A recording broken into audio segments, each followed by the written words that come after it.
everyone, welcome back. We're in the shop again, and today we're going over our Peterbilt Cabover.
So this is our Cabover.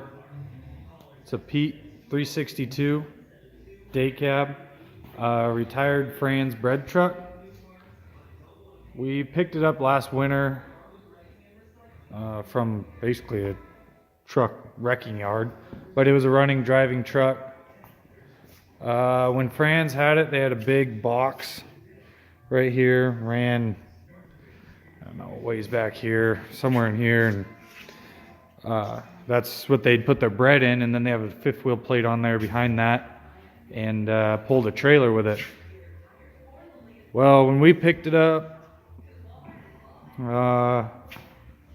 we dropped one of the first things we did was drop the 9-speed out of it and put this Reman 18-speed in it. We wanted a few more gears for what we're trying to do with it, pulling, and a lot of times we're not moving real fast, so we'd like to be able to pick our gear a little bit better. So we went with an 18-speed, and who doesn't like more gears anyways? But N14, no jakes, which is no good, but there might be a Caterpillar getting stuffed in there sooner or later. So we got the truck last winter and lengthened the frame about 9 feet. Our splice is right here. We spliced it and then put another insert in it because it's double framed the whole way. Or actually, no, take that back. It's only double framed up into here. That's where the inner frame stopped, but we went and double framed it all the way out the back just because, and we made our splice for the double frame in a different spot so it's not over the same weld, so we figured that would be a little bit better.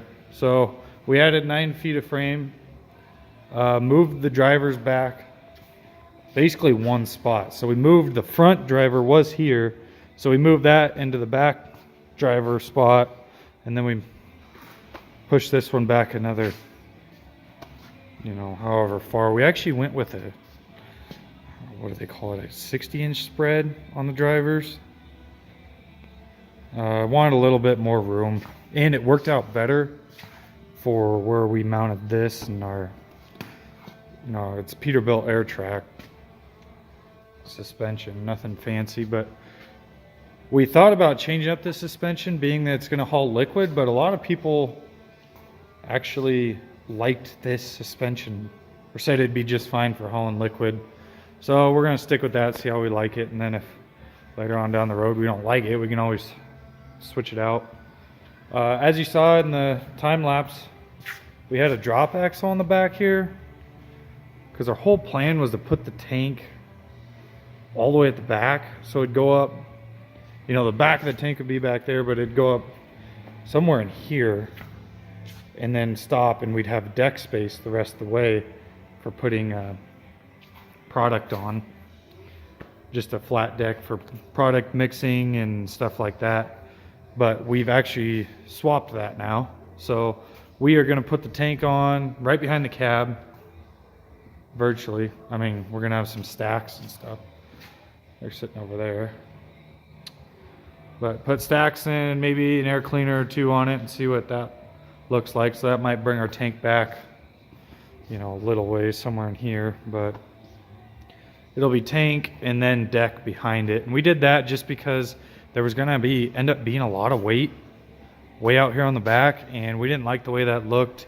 We had the tank set on here, but we pulled it off before we brought it in the shop, and as you saw in the time lapse, I ripped the drop axle off, and we're going to move that drop axle up into here somewhere.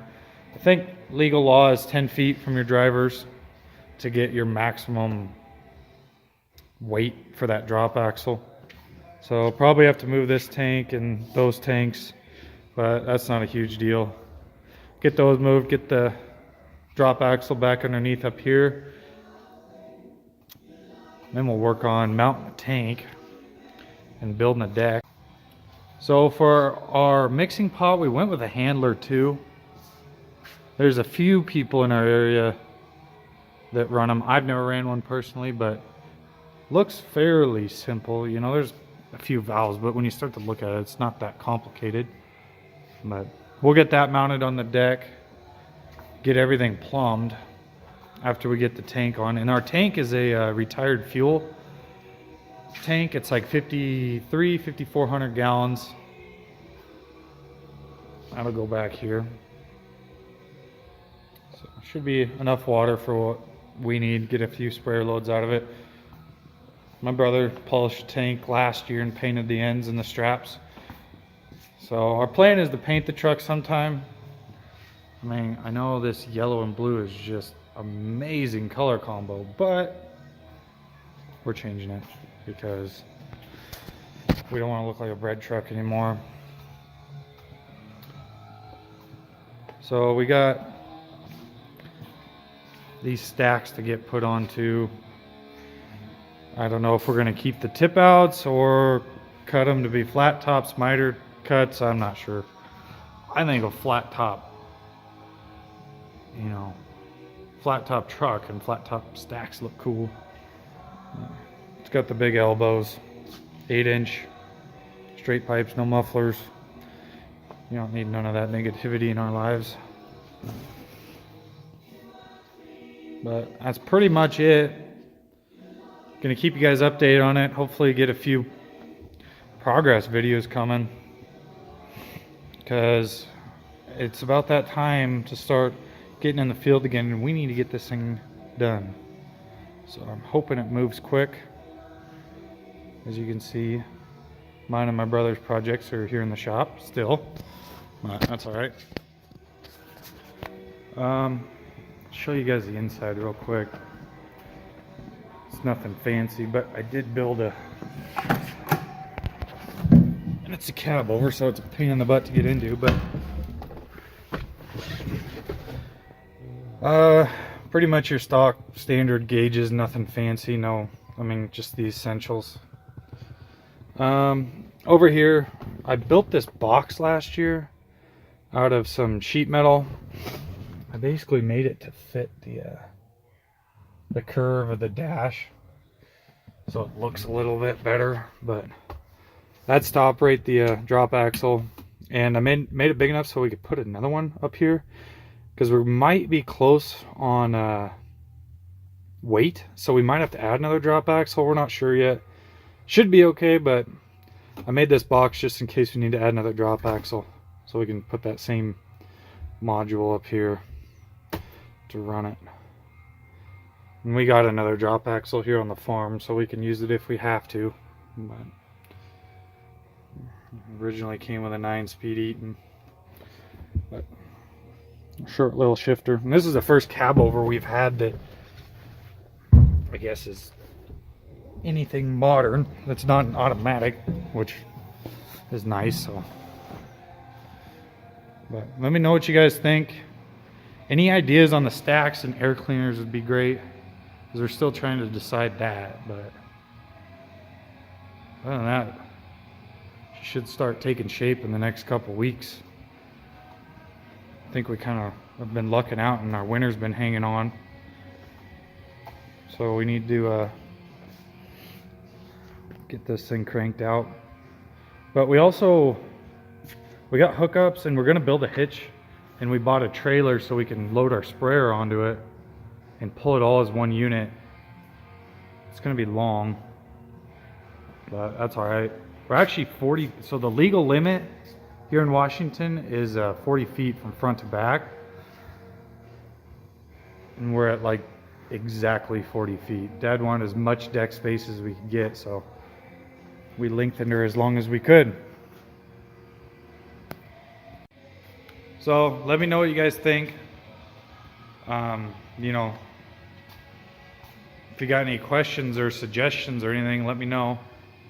We're open to suggestions. You know, it's nothing crazy, but we'll get this thing hammered out and hopefully get a few videos of it.